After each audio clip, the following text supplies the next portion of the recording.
on board departed the Hamid Karzai International Airport this morning and recently landed in Doha, Qatar. We've been working around the clock and in close coordination with our Qatari partners, including the Secretary's in-depth discussions this week with his counterpart, Foreign Minister Al-Thani, to facilitate the safe departure of U.S. citizens, LPRs, and at-risk Afghans. We thank Qatar for their partnership and continued efforts to facilitate operations and ensure the safety of today's flights. Additionally, we've been in regular contact, as you have heard us say, with U.S. citizens remaining in Afghanistan. We've provided them, including those aboard this flight, with specific guidance and instructions. To date, we are proud to say that we have brought over 6,000 Americans home, and we remain deeply committed to facilitating the safe transit of U.S. citizens, LPRs, and at-risk Afghans who wish to leave Afghanistan, and we will continue our efforts. We will be relentless in doing so. We welcome the Taliban's cooperation in facilitating this flight as part of their commitment to allow those with travel documents to leave if they so choose. Our team in Doha and the Special Representative for Afghanistan Reconciliation, Ambassador Khalilzad, have stressed with Taliban officials that additional steps such as these will be well received by the international community. Next, we are deeply concerned at the ongoing leadership crisis at Naftogas, including the September 8th resignations of the Naftogas independent board members. We understand there are efforts within the international donors and partners to bring about a solution that is consistent with the OECD governance principles and will provide sound management at Naftogas. We encourage these efforts to move forward with haste. As Russian aggression and occupation continue, our strategic partner Ukraine does not need to have questions about its commitment to corporate governance being raised. We welcome Ukrainian government's active engagement to resolve this issue positively. Finally, today in Washington, D.C., Vice President Harris opened the U.S. Mexico high-level economic dialogue, and Secretary of State Blinken participated with counterparts from the government of Mexico. Secretary Blinken was joined by Department of Commerce Secretary Raimondo, United States Trade Representative Tai, Department of Homeland Security Secretary Mayorkas, USAID Administrator Power, and representatives from other U.S. agencies and departments in a series of discussions. The government of Mexico included Foreign Secretary Berard, Secretary of Economy Cloutier, Undersecretary of Finance and Public Credit Yorio, as well as other representatives for this one-day dialogue that has just concluded. Today's meetings were results of the March 2021 agreement that President Biden reached with President Lopez Obrador to relaunch the U.S. Mexico high-level economic dialogue, which was originally established in 2013. By bringing leaders together to discuss strategic, economic, and commercial objectives, this dialogue drives improved job creation, global competitiveness, and reductions in poverty and inequalities, and that is to the benefit of U.S. citizens and Mexican citizens alike. This year's dialogue focused on 4 central pillars: building back together, promoting sustainable economic and social development in southern Mexico and Central America, securing the tools for future prosperity, and investing in our people. We look forward to continuing to advance our economic partnership with Mexico as we build upon today's meetings to further the interests of the people of the United States and the region. So with that, Simon. Just to follow up on the flight that's come out of Afghanistan, are you able to tell us how many Americans, how many LPRs were on there, and then how many does that leave in Kabul? And do you see this as now a reliable, safe passage channel that's now open? And are the Taliban ensuring you that that's the case? And are you confident that that will remain? The airport is now the way out of the country.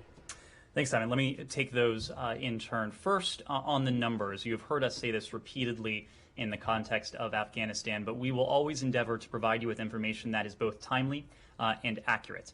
When it comes to the number of U.S. citizens and LPRs aboard this flight, what we're going to do is to cross-reference those individuals we believe were on the plane when it departed the Hamid Karzai International Airport, cross-reference that against the manifest data upon landing in Doha, which it has recently done. So I do expect we'll be able to provide you with some more granular details in the coming hours. But I can add this.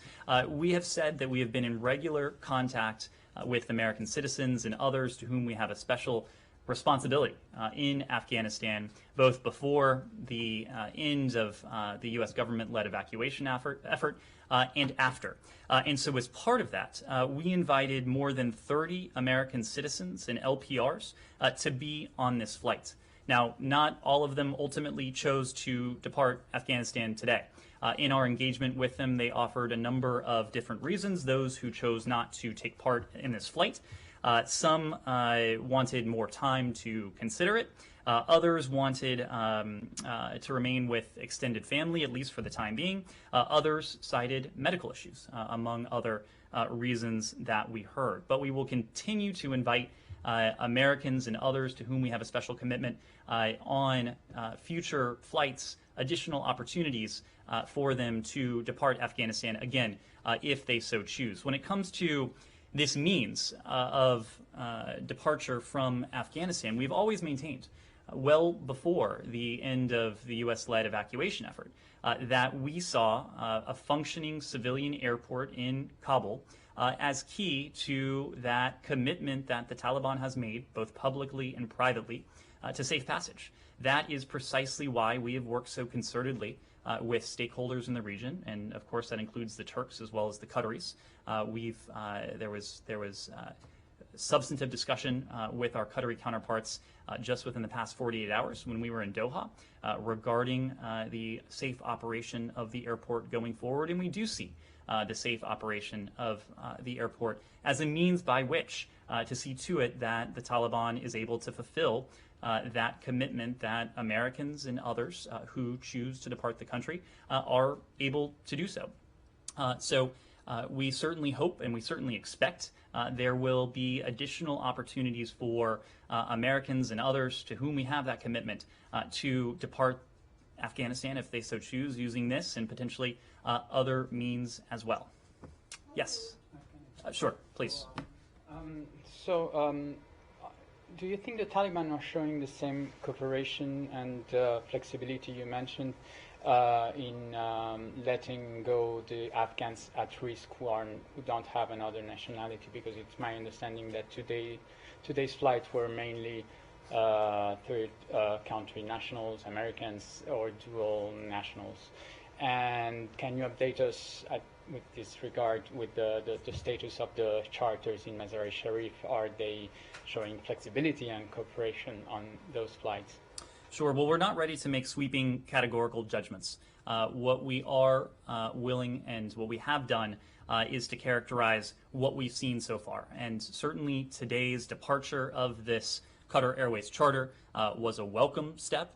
It is certainly something that we were glad to see happen. As we have said, additional such steps will be similarly greeted not only by the United States, but by the international community. There were other third country nationals aboard this flight as well. But the broader point is that we will continue, and the international community will continue to hold the Taliban to account for its public and private commitment, the commitments it has made in private to us and to many of our close partners, that those with valid travel documents who wish to leave the country will be able to do so. As you know, the Secretary hosted a ministerial along with Foreign Minister Maas of Germany yesterday at Ramstein Air Base. And this was a topic of discussion. Among the consistent themes we heard from the more than 20 countries and organizations that took part was the need to work collectively, using every tool at our disposal to hold the Taliban responsible for those commitments. Of course, we would like to see more such flights, flights similar to the one that took off today. We have heard public statements that more, in fact, may be forthcoming, but obviously we don't want to prejudge that, and we will continue to do everything we can together with our partners to work towards that goal. Andrea. Understanding that you welcome this step, what about what we've seen on the streets of Kabul and other places, the lashings, the beatings of people, to say nothing of the appointment of an all-male, non-inclusive cabinet with these two Haqqani members with bounties on their head from the State Department? Well, so Andrea, as I said before, we are not going to make sweeping categorical judgments just yet. We have spoken about our reaction to the initial caretaker government. You have heard us say that the lack of inclusivity, the track records, the backgrounds of some of the individuals involved is a cause for concern. It certainly does not reflect what the international community and what, as a part of that, the United States hoped to see. Now, we note this is an initial caretaker government. We note that some of these positions remain unfulfilled. So what will be important to us is not only the composition of any future government of Afghanistan. Again, we will look to see to it that it is inclusive, to see to it that it is representative of the people that the Taliban purport to represent. But we'll also look towards their actions. And that was another constant refrain yesterday when we gathered many of our closest allies and partners in Ramstein. There were several elements of consensus that emerged. And in fact, there were key questions that many of the participants posed. Will the Taliban uphold their commitments to freedom of travel and safe passage in the case of the United States for Americans, but also for third country nationals, for our Afghan partners? Will they live up to their counterterrorism commitments? There was a broad discussion of the threat from ISIS-K, from Al-Qaeda, from terrorist groups that may seek to operate or that are operating on Afghan soil. Will they form an inclusive government? That will be a key question that we'll look to see as the future Afghan government comes together. And will they sustain progress for women and girls? In other words, will the gains of the past 20 years that no country did more to facilitate and support than the United States, will those gains be preserved? We don't yet know the answer to any of those questions. We will together be able to answer those questions with our allies and partners as we start to see how the Taliban is going to purport to govern, how it will treat its people, how it will treat our people, how it will confront threats not only to the Taliban, but threats to us as well, and that includes from ISIS-K. And let me just ask a follow-up about the people at Mazar-i-Sharif and elsewhere. Understanding the need for travel documents, but so many people don't have them.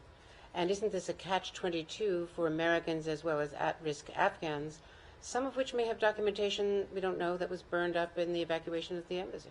Well, we are continuing, and we have been in close dialogue with the Taliban, but even closer dialogue with our partners on this very question. And when I say partners, I'm using that expansively. We have found and have very much appreciated the efforts of NGOs, of advocates, of lawmakers, and others who have helped to organize groups of individuals, charters, manifests, and people in this building have been working with those individuals, entities, and groups literally around the clock at the highest levels of this building and the U.S. government. We share a single goal, and that is bringing and facilitating the departure from Afghanistan of as many of these individuals to whom we have a special obligation. And with our careful review of many of these manifests and our close partnership with many of these entities, organizations, and individuals, we have been able to confirm, at least to the best of our ability, not having personnel on the ground, that there are American citizens, that there are LPRs, there are other at-risk Afghans to whom we do have that commitment, who are willing and ready to go on one of these charter flights. And our contention continues to be that these individuals should be allowed to go. We have made that known very publicly. You've heard the Secretary speak to it at some length, both in Doha and in Germany yesterday and the day before. But we've also made this known privately, and we have engaged with the Taliban, both Ambassador Khalilzad and with the team that Ian McCary is leading out of Doha on this very question. Now, the question about travel documents. Look, we have been clear that American citizens, that LPRs, and Afghans who may be at risk and Afghans to whom we do have that special obligation should be allowed to travel.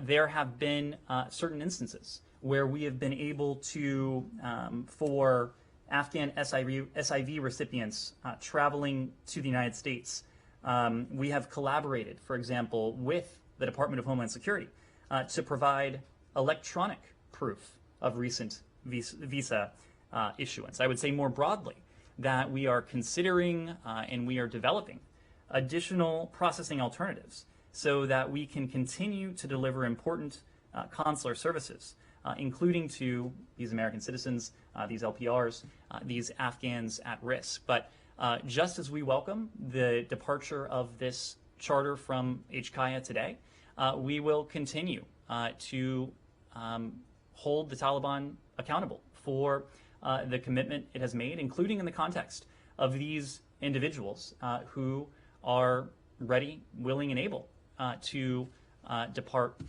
Afghanistan now and in the coming days. Roz. Coming back to the U.S. citizens and LPRs who have stayed behind because of their extended families, what is the discussion in this building and with DHS about prioritizing extended family in order to get them out of Afghanistan as well? I mean, it's pretty hard, it's pretty easy to understand that if you have, elderly relatives, you don't want to leave them behind in a country where you can't trust that they're going to be safe.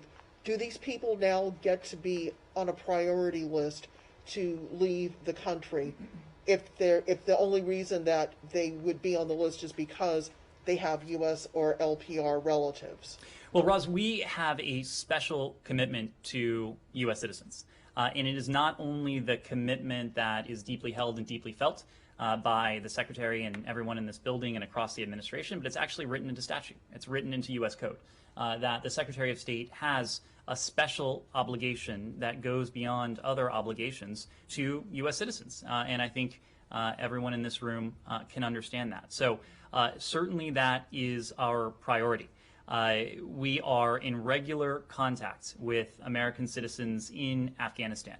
And we've talked about this process as being dynamic, a decision or feedback that we may hear one day, including in the context of the more than 30 individuals who were invited to be on this flight today.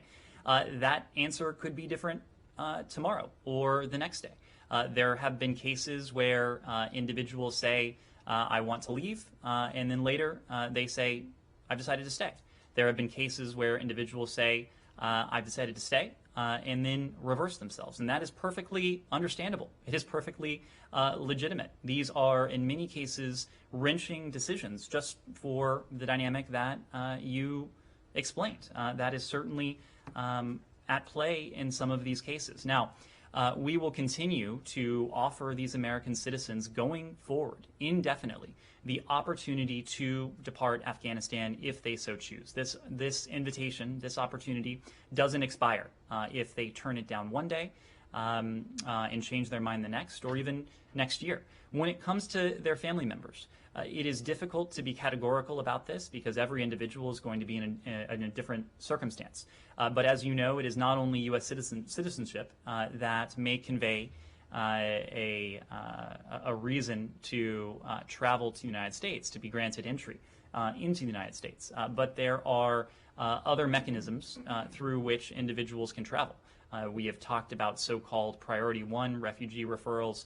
In some cases, some of these individuals may be eligible for P2 refugee referrals. So we will explore all appropriate options, but those are discussions that we'll have to have on an individualized basis, given the circumstances of each family and of each U.S. citizen. Yes? That could take some time to sort out with each individual case. What if someone comes to you and says, look, I'm really worried about this, I can't leave my life in the U.S., unattended, but I cannot get on a plane if my elderly mother or grandmother can't come with me. Isn't there something you can do to, get her to the head of the line? What do you do in that case? Again, it's difficult for me to offer any sort of conclusion from here because, as we've said, every American who remains in Afghanistan, who has expressed any interest in departing has been assigned a case manager. We're using a case management strategy. And what that means is we have individuals in this building, in many cases, assigned to correspond with these individuals, to speak to them on the phone, to be in touch with them over text, to exchange emails, WhatsApp messages. And so they will hear the totality of these circumstances. And as you note, there may be instances where circumstances evolve quickly. The good news is that all of the Americans we've been able to identify, or I should say that have identified themselves to us, who are interested in potentially departing the country, they know how to be in touch with us. They know precisely how to relay their circumstances and will be in a position to offer guidance that is tailored and precise for the circumstances in which they find themselves. Yes? When the secretary was in Doha, was he able to meet with any Taliban leader, and to what extent the U.S. is able to put pressure on Taliban when you are still have Americans inside Afghanistan? We had a very full visit to Doha. It was an opportunity for the secretary and for his team to do a couple things. Number one, to express our profound gratitude for the government of Qatar, for really going above and beyond. And I think the secretary may have said this publicly, certainly said it privately. But everything we have asked of the government of Qatar in the context of our recent mission in Afghanistan, they have been willing to do, and in many cases they have gone well beyond that. There have been many countries that have been extraordinarily helpful in the context of our evacuation of some 124,000 individuals from Afghanistan. We could not have done that without the network of global transit points and partners that we assembled. But certainly no one has done more than Qatar in recent weeks. And that was before today's development, the charter flight of Qatar Airways and Qatar's ongoing work to resume fuller operations at the airport. Second, it was an opportunity for the secretary to visit Al Udeid Air Base, where that had played host and still did host as of a couple days ago. So many of those who were evacuated from Afghanistan. More people transited the facilities in Doha than any other transit point, and that is just another testament to the generosity of our partners. The Secretary had an opportunity to meet with Ian McCary and his team, the team that is responsible for much of the engagement with the international community in Doha, the community of special envoys for Afghanistan, and the team that will be engaging and has engaged with the Taliban. And he also had an opportunity to meet with the fuller embassy team in Doha. This is a team that over the past several weeks has been pulled in directions that it is fair to say many of them never would have contemplated. But just as with the government of Qatar, this is a team, and by team I'm using that broadly, State Department, our interagency partners from DHS to DOD to others, they did everything that was asked of them and quite a bit more. And for those of you who had an opportunity to see the operations at the airbase and the fact that an airbase like that was turned into a facility that could host so many at-risk individuals and others who were evacuated from Afghanistan, it was really a testament to the dedication, the commitment, the ingenuity of our mission team on the ground, of our interagency partners, in their commitment to the safe evacuation of so many at-risk Afghans and others. When it comes to the Taliban, we did not engage with any members of the Taliban. That was not the point of the trip. As I've said, others from within the State Department, including the Special Representative, including Ian McCary and his team, they have continued that pragmatic engagement with the Taliban where and when it is in our national interest. And it is manifestly in our national interest to see to it that American citizens, LPRs, other Afghans at risk, are offered the opportunity to depart Afghanistan if they so choose. Much of that engagement since August 31st has been focused on that very precise and narrow question, given just how important it is to us. Connor. And what about the pressure that you can put on Taliban, since you have still Americans inside Afghanistan? Well, I would say a couple things on that. We are and we will use appropriate tools and levers at our disposal to hold the Taliban to account to hold them responsible, I should say, for the commitments they have made. The United States government is able to do quite a bit. We are able to do quite a bit more when we act in unison, when we act in coordination and cooperation with countries the world over. And I think you saw yesterday from Ramstein, there was and has been a series of gatherings of countries, in many cases, that have different viewpoints, that may have slightly different interests, but we have consistently found a great deal of alignment of interests when it comes to what we believe and what we think should be the case in Afghanistan. And that includes vis-a-vis the Taliban's governance of the Afghan people.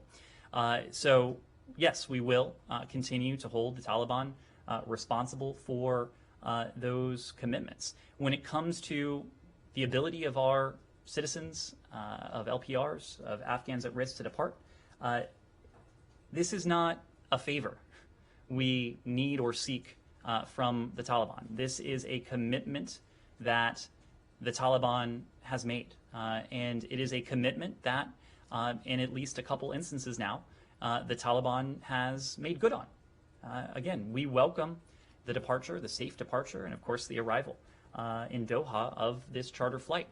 We have spoken of overland passage of Americans who have departed Afghanistan as well. Just as we welcome it, we also want to see more of it. And as we see more of it, our reaction and the reaction of the international community will be similar in that these steps will be greeted warmly and they will be welcomed. Connor. Those Americans who've now arrived in Doha, will they be processed at Al Udeid or other bases, or will they be allowed to travel commercially directly to the U.S.? My understanding is that they will be allowed to travel in short order to the United States. These are American citizens. These are LPRs. These are individuals who, upon their processing in Doha, will be able to travel in short order. For those 30 that you invited, how did you make the decision of the 100 or so that are in Afghanistan now? Yeah, it's a good question, and it deserves a little bit of explanation because this gets back to our case management strategy. We know the answer to to basic questions. We know the answer to the size of this universe. We know the answer to the location of these individuals, the sorts of questions that we have been talking about over the course of the past few weeks. But as we have implemented this case management strategy, we have garnered quite a bit more detail about all of these individuals with whom we're in regular contact. So it's not only their names and biodata and with whom they might be traveling, but it is, do they have travel documents on them? What are the numbers of those documents? Are they able to reach HKaya? Are they able to reach another rallying point? Do they feel comfortable traveling by a certain means? Are they comfortable leaving within 48 hours? We have been able to garner the answer to all of those questions. And so not only do we have the basics, but we have a very full understanding of each of these individuals and, again, the totality of their circumstances. So as we learned that there would be an opportunity for a charter flight to depart from Kabul, we turned to Americans and others and LPRs who we thought who would be most interested in that opportunity. But again, this was not the only opportunity for Americans and LPRs to depart the country. We certainly hope and expect to see more of this going forward, and we'll be continue to be in regular contact with these Americans going forward. Follow up on that. Were you given 30 seats or something? How was the breakdown? Like, how, in terms of who could actually get on this first flight? So this was a first flight, and there were third country nationals, among others, on it as well. I can't speak to how the seats were allocated. This was a Qatari Airways flight. This was something that the Qatari government was able to facilitate, and for that we are immensely grateful. Yes. Jahazewali from Airway News TV Pakistan. Just wanted to have your comments on the role of Pakistan for the ongoing situation in Afghanistan. Well, as you know, Pakistan was engaged in the ministerial yesterday, and we heard from the Pakistanis very similar sentiment to what we heard from other countries that participated. And I don't want to speak specifically for Pakistan, but there was widespread agreement, including from our Pakistani partners, that the gains of the last 20 years should not be squandered. There was distinction broadly between broad issues like recognition and legitimacy and practical engagement.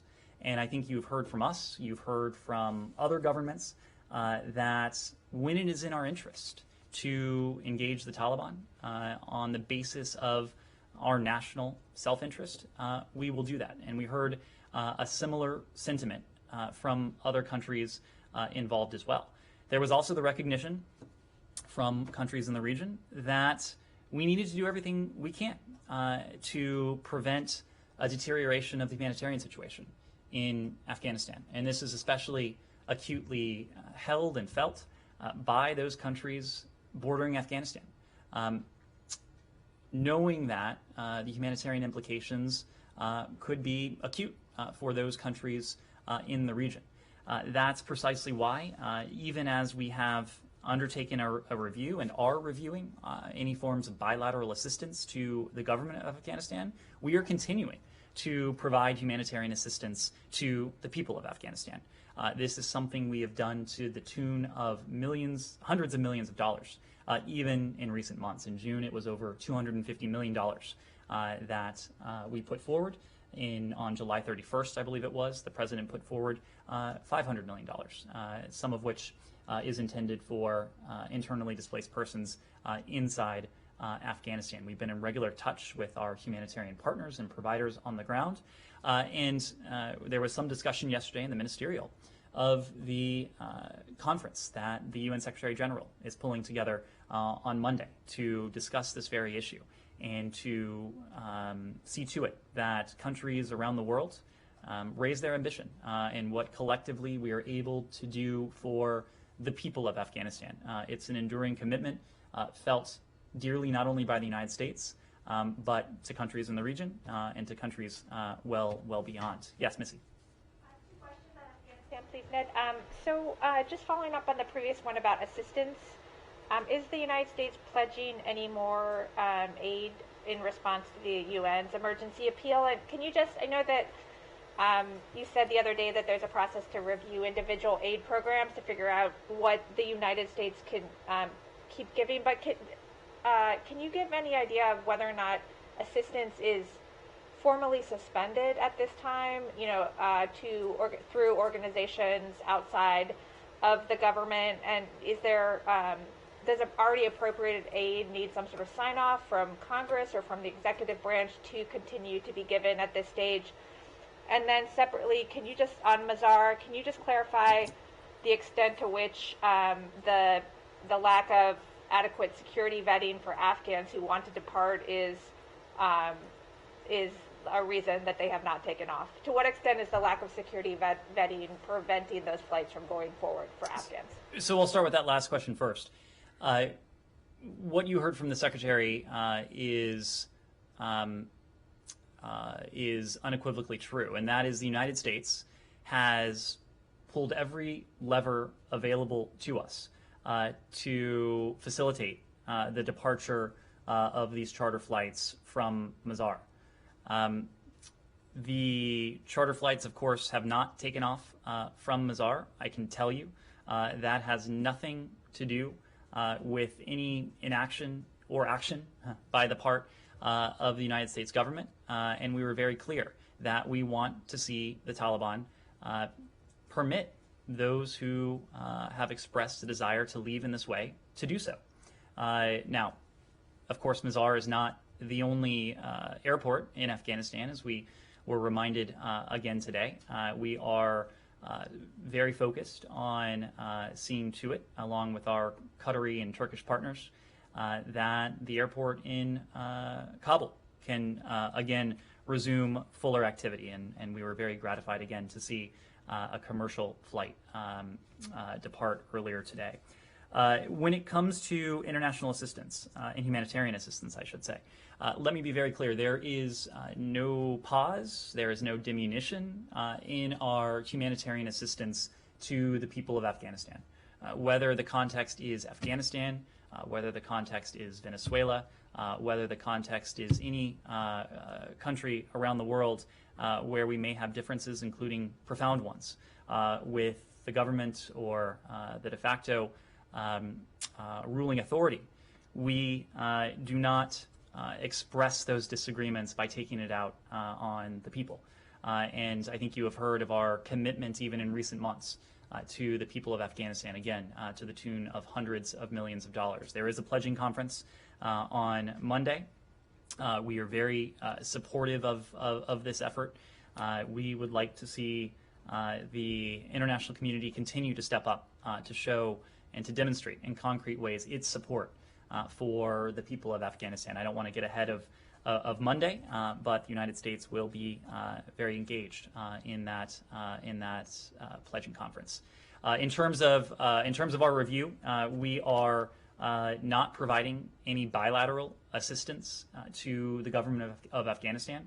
We are reviewing the extent of the assistance we have provided over the years to determine what may be appropriate or what may be appropriate in various contingencies. But again, our approach to any future government of Afghanistan is going to be predicated on the answers that government provides to some of those key questions that both we and the international community have posed. Yes, me at the back. Yes. Good afternoon. I have a question regarding the slow agony of the JCPOA. I wanted to ask you, what is the State Department's assessment right now of Tehran's strategy regarding the talks in Vienna? Look, I will leave it to Tehran to speak to its strategy. I will tell you that our strategy is one that we have developed together with the P5+1, meaning some of our closest allies in the world, our European allies, as well as with our partners in this context, and that includes Russia and the PRC. And that is the fact that collectively the P5+1 and certainly the United States would like to see a resumption of indirect negotiations in Vienna as soon as possible. We continue to believe that the JCPOA is the most effective means to ensure that Iran is once again permanently and verifiably prevented from ever obtaining a nuclear weapon. In fact, Rob Malley has been on travel this week. He traveled to Moscow, where he held what he described as good and productive discussions with his Russian counterpart. He is, if he has not landed already, he will soon be in Paris, where he will meet with some of his European counterparts as well. We have heard various statements from Iran about what may be the time frame on their end. That is not it's not up to us to characterize those statements. It is up to us to say that we would like to see those negotiations restart as soon as possible, so we can test the proposition as to whether the mutual return to compliance is still within the realm of possibility. I'd add one other point, and it's a point that the Secretary had an opportunity to reiterate yesterday.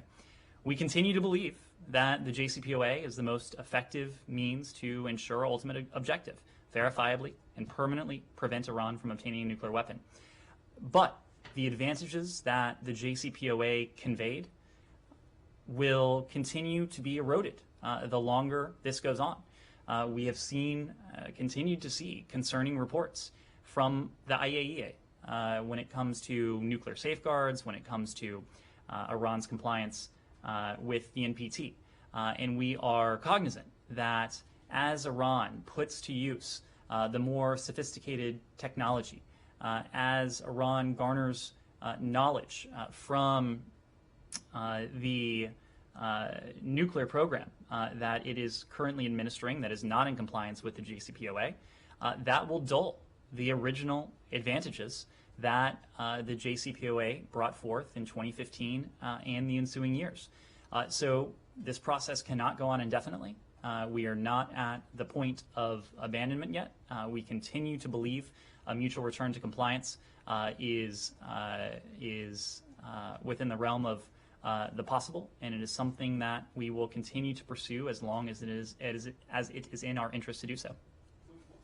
To follow up, what if the Iranians do not want to restart the talks in Vienna? Well, that is a decision that they will have to make, and that is a decision that they will have to communicate. They, to the best of our knowledge, have neither made that decision, and they certainly have not communicated it yet. So I wouldn't want to get ahead of where it seems they are.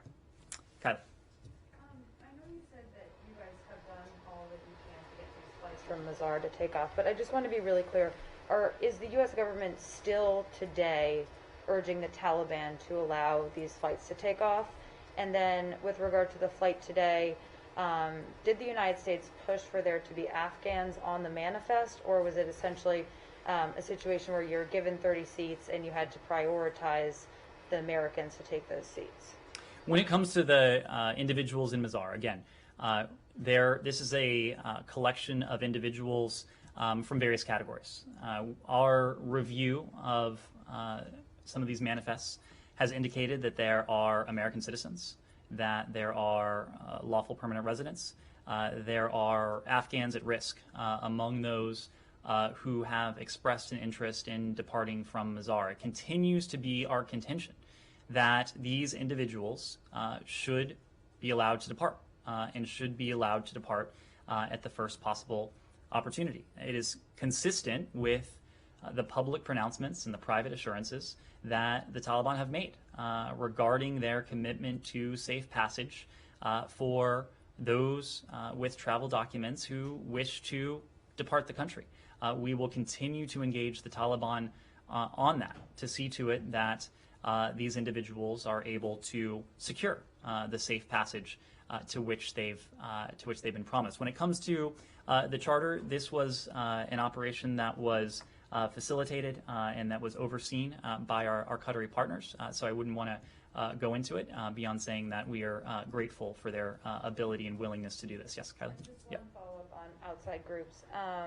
We're being told that the White House has approved a plan for the State Department to take the lead in coordinating with outside groups who are trying to help with these evacuation efforts.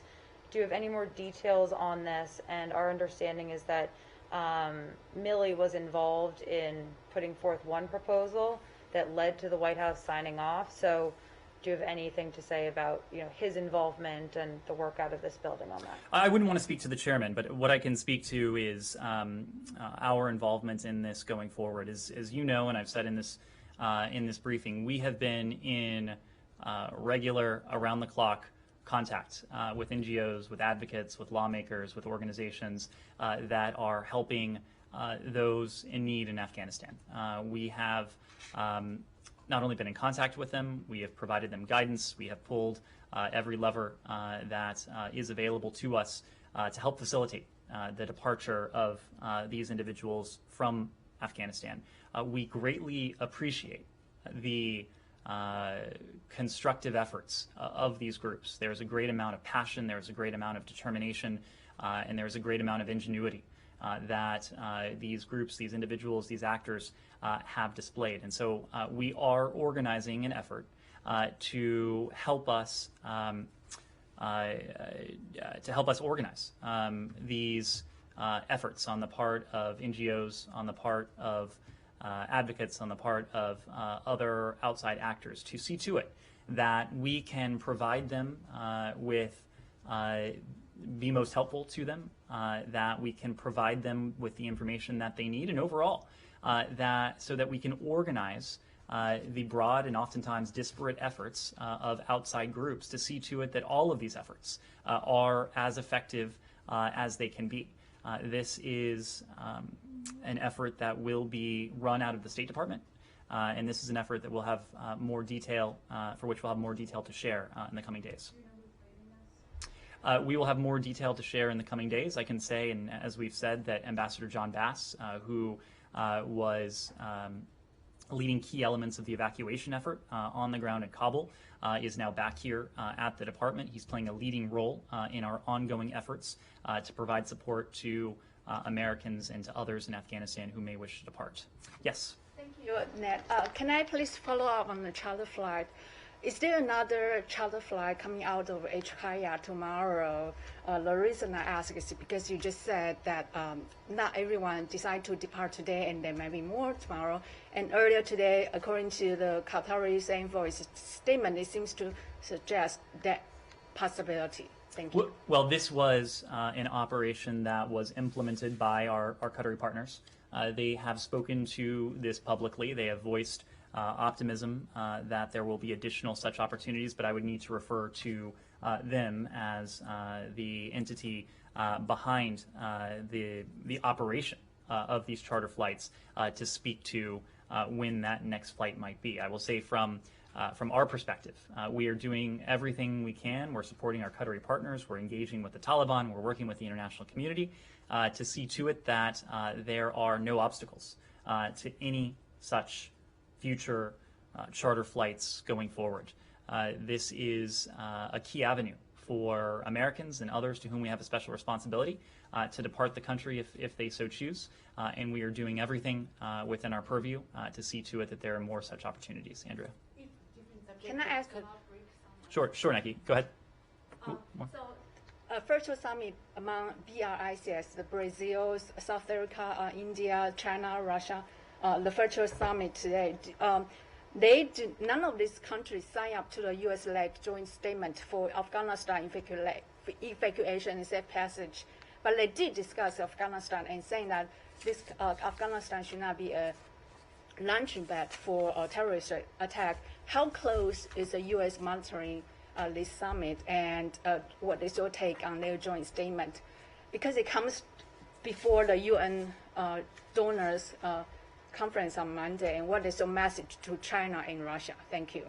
Well, those countries did not take part in the ministerial yesterday, but a large and broad swath of the international community did, including many of the most important stakeholders when it comes to Afghanistan. It was not only co-hosted by the United States and Germany, but it had participants from Australia, Bahrain, Canada, France, India, Italy, Japan, Kuwait, Norway, Pakistan, Qatar, Republic of Korea, Saudi Arabia, Spain, Tajikistan, Turkey, Turkmenistan, the UAE, the UK, Uzbekistan, the EU, NATO, and the UN, which is obviously a very broad coalition of countries coming together. I would also say that there have been a number of efforts that the United States has pulled together, that the international community has pulled together, that the UN Security Council has pulled together, where we have seen dozens, if not in a couple cases, more than 100 countries sign on to a set of key principles, including this principle of safe passage for those who wish to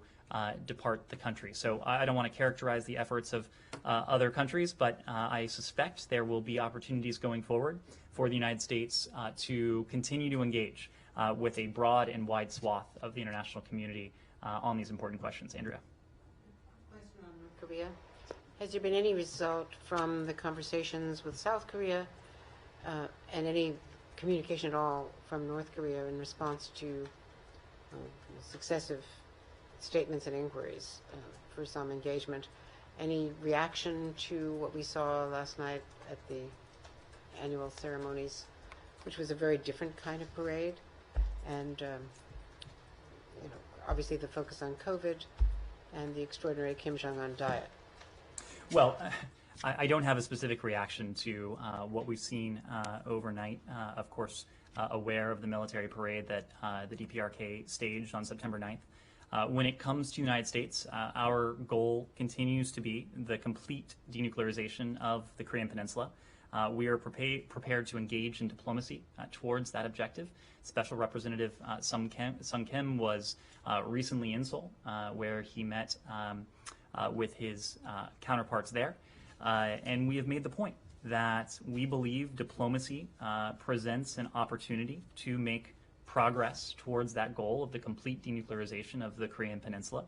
We have made clear to the DPRK that we do not have any hostile intent towards the regime. We have made clear to them that we are prepared to meet, to engage in principled negotiations anytime, anywhere, any place. I don't have an update for you when it comes to any North Korean DPRK response to those offers, but the offer certainly stands. And in the interim, there's been extensive reporting from independent analysts about Yangon. Do you have anything to say about that? Well, we will get you. Actually, you mentioned the report. We are aware of it. We are closely coordinating with our allies and partners on developments regarding the DPRK. This report for us, it underscores what I was just referring to, and that was the urgent need for dialogue and the urgent need for diplomacy so that we can achieve our objective here, and that is the complete denuclearization of the Korean Peninsula. We believe the best way to make progress towards that is with dialogue with the DPRK so that we can address the issues raised in this report, but also the fuller set of issues related to denuclearization. Two things. One on Syria. Any comment on the agreement that Russia brokered between the Syrian regime and the opposition in Daraa and the situation as a whole there? So when it comes to Daraa, we strongly condemn the Assad regime's shelling of Daraa after weeks of violence, killing many and displacing thousands. We strongly support efforts to secure and maintain ceasefire. We share with others in the international community grave concerns over conditions in which the people of Daraa are living, and we've seen reports that humanitarian aid is being blocked from distribution to those most in need of it. The free flow of humanitarian aid must be restored to ease the suffering of civilians in this area, where tens of thousands are suffering due to shortages of food, of medicine, of other critical supplies as well. We are deeply concerned by reports that the Assad regime is using threats of forced displacement as a pressure tactic in the ceasefire negotiations. Forced displacements, to be clear, they are a violation of human rights. These events are further proof of what we have long said. Syria's humanitarian crisis is a direct result of the Assad regime's appalling and relentless attacks on the Syrian people. That is why we continue to maintain there can be no military solution to the conflict. The conflicts can only be resolved through a political transition in line with UN Security Council Resolution 2254, to which all parties have agreed and must adhere. And we call on all parties to uphold the ceasefire agreement to end this violence. One last question on Special Envoy Mali's trip to Russia. Do you have any readout for his meetings, and are you getting closer to go back to Vienna to resume talks? We covered this in some detail. I think you may have been out of the room, but the Special Envoy did tweet. He said his conversations in Moscow were good. They were productive. The broader point is that we are working from a point of consensus with our P5+1 partners. That includes our European allies, the EU, Germany, as well as Russia and China. There is broad agreement that indirect negotiations should resume in Vienna as soon as possible, and that is what we'd like to see happen. A couple final questions. Simon? Yeah, yesterday on Myanmar, you gave a comment that the U.S. doesn't condone violence as a solution to the current crisis. This is in response to the National Unity Government's kind of declaration of war. I wondered, if you don't condone a violent kind of response to this, then what is the solution given, what is your message to those Burmese activists and democracy activists who are, fighting against what you've called a military junta and a coup. In that case, what is the solution? And separately, I mean, if the National Unity Government is now an armed organization or is at war with the government of Myanmar, does that impact your relations with them? Does that make it less likely that the Deputy Secretary Sherman would meet again with them? And does it have any impact on your potential support for the National Unity Government to keep control of the seat of the UN? Well, we've always said that we stand with the people of Burma, and the people of Burma have demonstrated time and again that they do not support this coup, they do not support this constitutional, this anti-democratic activity. They, just as we, would like to see a restoration of democracy within their homeland. We have worked closely in any number of contexts, to include in the ASEAN context with the U.S. ASEAN summit several weeks ago now, to attempt to make progress diplomatically. In the first instance, by ensuring that we have unity of resolve, we have unity of approach from within the international community, including our partners and allies in the Indo-Pacific, but well beyond that as well. We have used other tools at our disposal, including a bevy of sanctions against those who were responsible for this coup, those who have been responsible for some of the violence perpetrated against the people of Burma, including those who were merely exercising their fundamental human right of peaceful assembly and peaceful protest. That is what we will continue to do. Missy. Question related to 9/11. So on Guantanamo, the administration has talked about its desire to transfer at least some of the remaining 39 prisoners. And I'm wondering, at the same time, there are critics who are saying that the administration hasn't outlined specific strategy for all of the aspects of closure, and they you all haven't reopened the Guantanamo closure office. It seems like it's hard to identify who, if anybody, at the State Department has Guantanamo transfer negotiations as their exclusive job. I'm just wondering if you could talk about, what the administration is doing to expedite the closure, given that it could become more difficult over time to actually close the prison, as the president has said he'd like to do. Well, we do want to see this facility closed. This is a facility that is costly, not only in the literal sense, but it is costly in terms of our international standing in many ways, and that has been the case for some time. This administration has transferred a detainee out of Guantanamo. That continues to be our strategy going forward. We're undertaking, the administration, I should say, is undertaking an NSC-led process to assess the current state of play, in line with that broader goal of seeing to it that this facility is ultimately closed, and closed in a responsible manner. An important part of that is affecting additional transfers of Guantanamo Bay detainees. The Secretary spoke to this when he appeared before the House, when he appeared before HVAC. And he said at the time that he wants to ensure that the department has what it needs in terms of both resources and personnel to meet that goal of being able to close the facility. There has been an ongoing assessment of the work related to the administration's Guantanamo detention policy, as well as the resources needed to sustain that effort, as well as what that leadership should look like in the State Department, throughout the interagency, to see to it that we can do that. Right now, our CT office has been deeply engaged in this.